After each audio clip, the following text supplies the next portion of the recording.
Salut à tous, je suis Ribaros Kwadjenokam, juriste en droit du travail.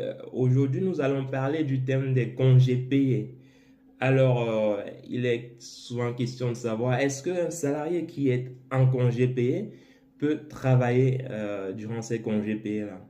Alors, c'est une question qui revient très souvent et qui pose problème dans la plupart des cas. Alors, je dirais que déjà, il faut définir ce que c'est que les congés payés, hein. Les congés payés en droit du travail, c'est une période durant laquelle le salarié est censé ne pas être en activité professionnelle, il est censé ne pas travailler tout en percevant derrière sa rémunération habituelle. Donc, autrement dit, c'est une période de repos, on va dire de repos rémunéré par l'employeur. Donc, tout dépendant, voilà, si le fait de travailler en congé est une émanation du salarié ou de l'employeur lui-même. Si c'est l'employeur qui demande au salarié de venir travailler, ce dernier en principe n'y est pas obligé parce qu'il est censé être en repos. Et donc, il peut bien venir travailler, mais derrière, il a la possibilité effectivement de demander à l'employeur des dommages et intérêts pour cette pratique-là. Et sur le plan pénal également, l'employeur risque une condamnation pénale pouvant aller jusqu'au paiement, n'est-ce pas, d'une amende de cinquième classe, on va dire équivalent de 1500 euros. Donc, c'est une pratique dangereuse et que nous ne recommandons pas, surtout aux employeurs.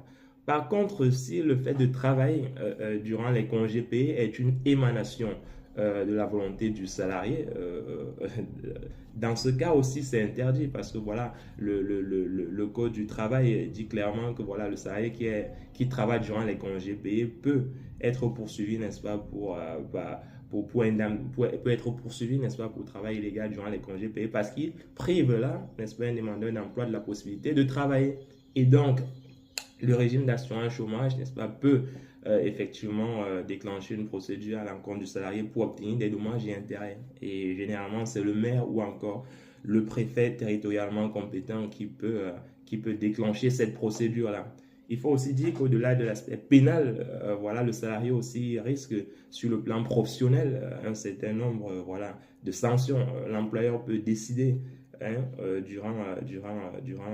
cette situation, au regard de cette situation, l'employeur peut décider euh, de sanctionner le salarié, par exemple, par un avertissement ou par un licenciement pour faute grave si le salarié, n'est-ce pas, a violé son obligation de loyauté en travaillant, par exemple, avec un employeur concurrent à son employeur habituel.